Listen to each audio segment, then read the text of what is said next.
instead of going for the very lightest areas, we're going to go for the very darkest areas.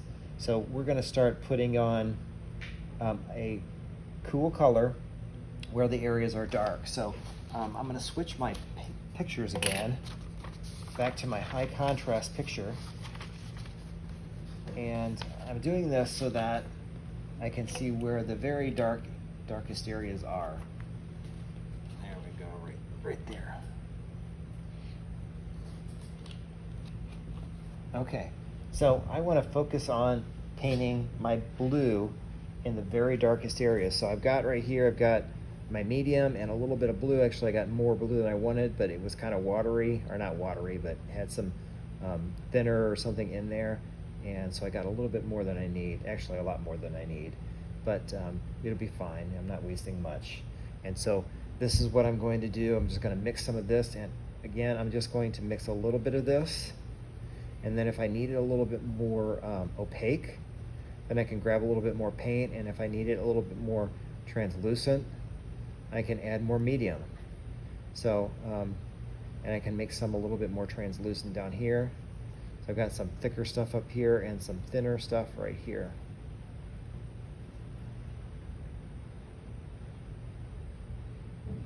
So I'll start with this thin stuff. And then remember, if I make a mistake and I get too much on there, I can always take it off. Actually, I'll test it up here because this is where it's really dark. So I'm going to start adding most of my color where it's really dark. And I was just telling the students that this is the time when I get most worried. It usually gets worse before it gets better. And after I do this for a couple days, I'm just like, this was a big mistake. I shouldn't have done it that way.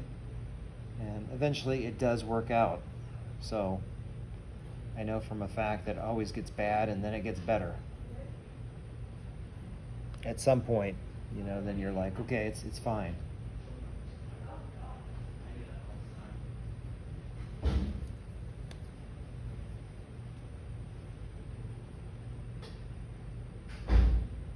So I'm just trying to get my paint where it's the darkest. And so I'm kind of practicing up here with how solid my paint is, because this is really dark up here. So I'm going to get the really darkest areas first.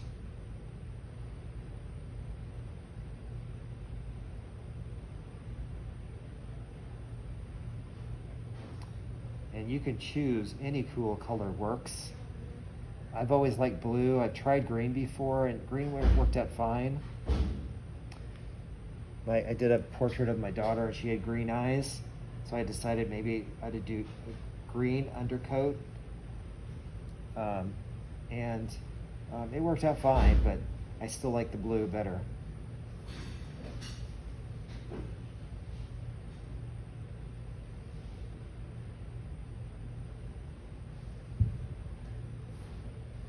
So I'm looking for areas that have pretty dark, and I'm going to go ahead and with the shadow right here. I'm going to add the paint to the shadow.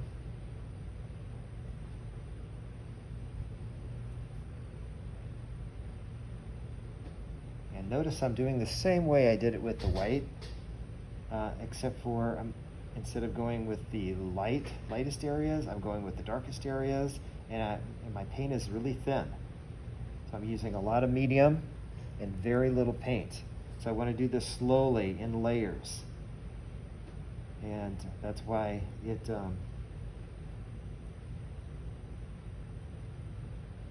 can't hardly tell the difference yet, but you will. And especially if you're first starting out doing this, you just want to take it slow. Even though you can't see much of a change, over time you start to see it more and more. And I think some of the students are starting to see that in their paintings, where they're starting to see the difference.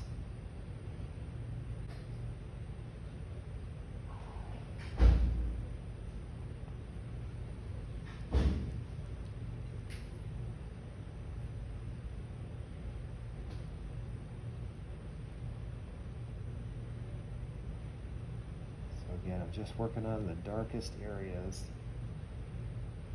first.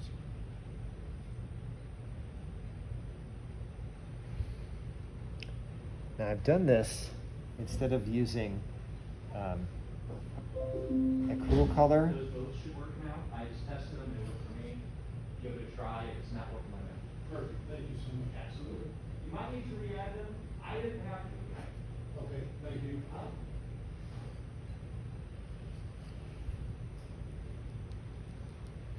So before I did this, instead of putting a cool color on here, I decided that one time I was going to try like a brown color to see if I liked that. And it works out good, but I think you lose some, I don't know, there's something that's lost when you do the brown. It just looks too brown. It looks too waxy to me. And I did a few paintings like that, and I've kind of decided that that wasn't the best way to do it.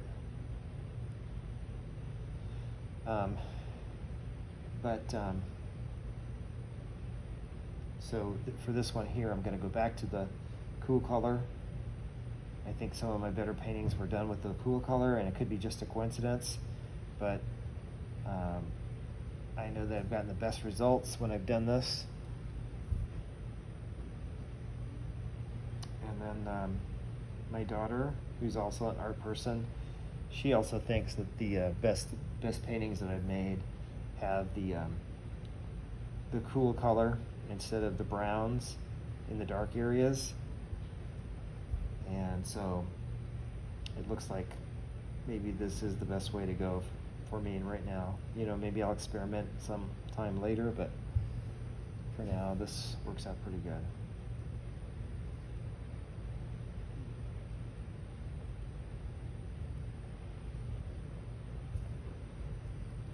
So just adding this cool color here, I think adds already some depth. I think it creates a little bit more contrast and creates a little bit more depth.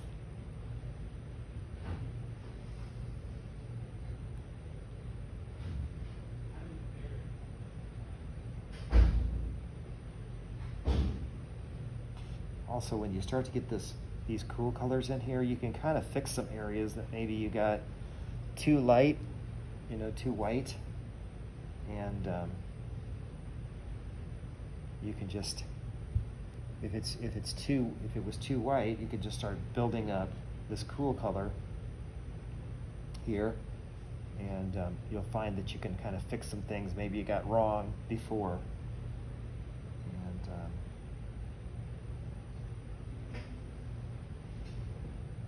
there's always some stuff that, you know, you kind of didn't quite do as well as you'd hoped, and then you need to come back and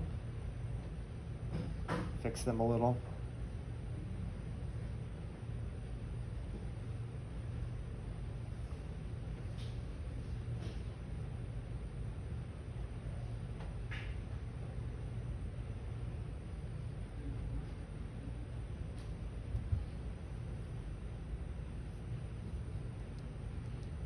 Now there's a couple areas that I know that are really going to be dark, and I may go with a little bit darker color on those, try to get those under control.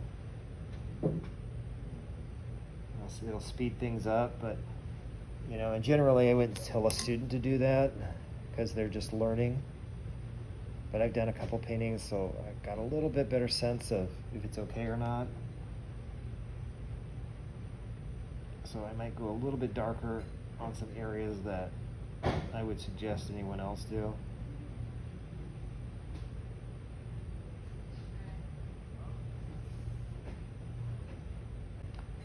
Especially around this nose here. Let's see if I can darken some of these areas up and get them right.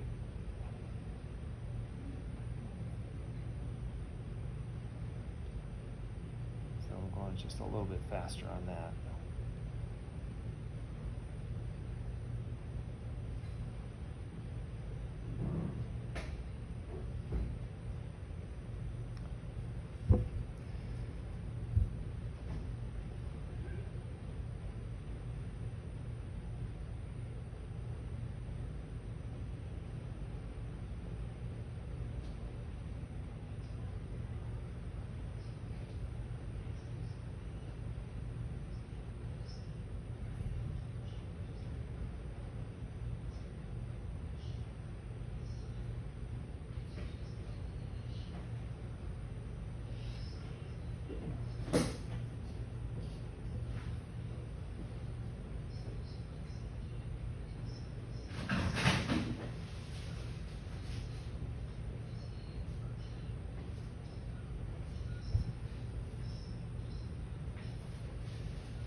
So you'll notice that I'm kind of going darker in some of these areas that are really dark, and I'm defining a few areas that kind of got lost in the white.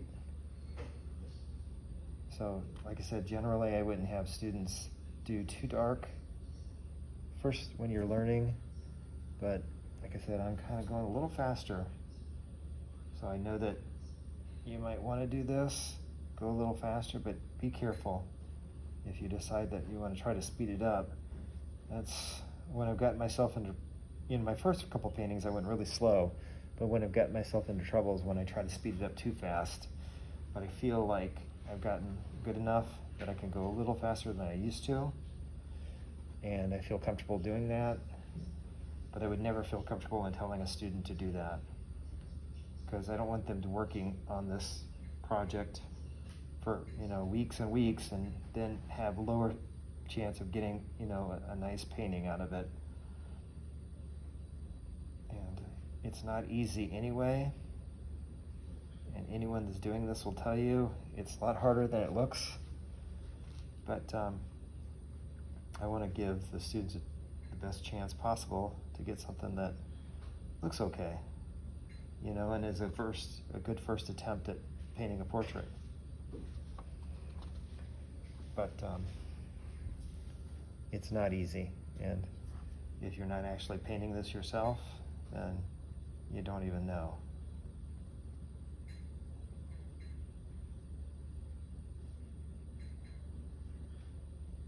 It's pretty difficult.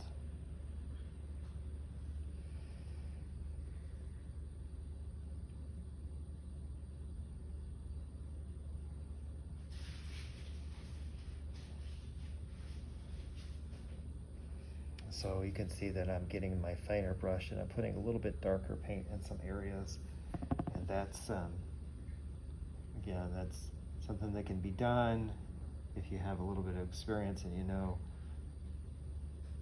what you're doing, or sometimes when you're fixing an area and you just want to try to get some paint laid down so you can get it fixed. And sometimes I've done that before. Just have to fix some things I've messed up, and so I lay down a little bit more paint than I would, because I realize I gotta fix these things. Just a few areas that you don't quite right, and it's hard to fix them just with the white. And then you can go back later and kind of fix them up with the cool color. But I've also put down the cool color, and then I had to fix it back, go back with some white and fix it. So that happens too. You think you're fixing it, you're making it worse.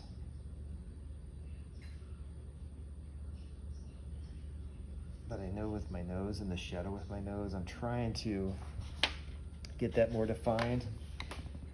And I've got a little bit of work to do there to do it right.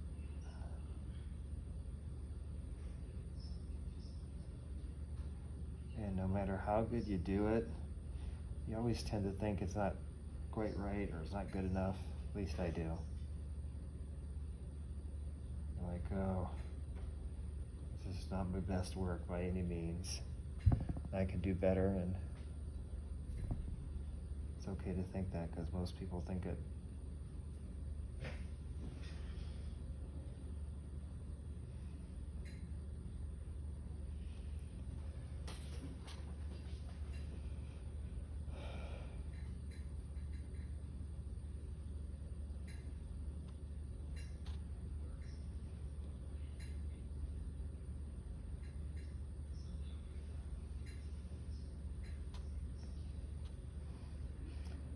But when you start getting this on, the good thing about getting the blue on, it really does show more depth in your painting, and you can kind of see some things happening, It's kind of nice in a way, but it also is kind of frustrating when you get so much blue on there and then you're like, oh, I really messed it up. You don't know how many times I've thought that.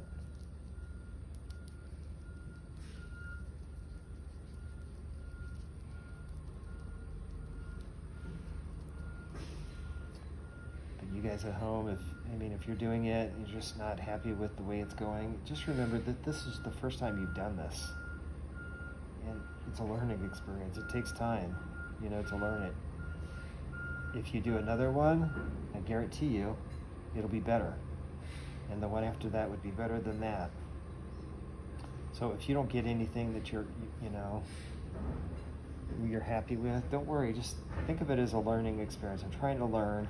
It may not be beautiful, it may not be perfect, but that's okay, because you learn something from that, and the next time you do it, or in some of your other art, your experience might be helpful.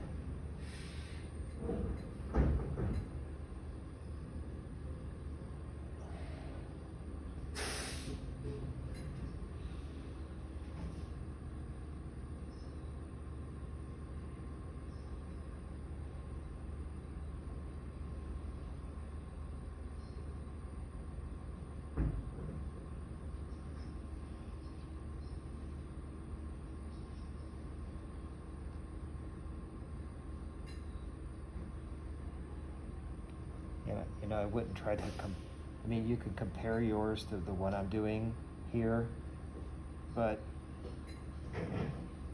don't be too harsh on yourself. Some of you may do a better job than I'm doing, but most likely, since I've had more experience, that I may be a little bit better. So, like I said, don't be too hard on yourself. It doesn't look like a masterpiece. They're not going to hang it in the Met or something, the museum. They're probably not going to, but I know it's no fun when you work and work and work and then you're not happy with it. Happens all the time. Don't be too hard on yourself, because it's not easy to do. I know.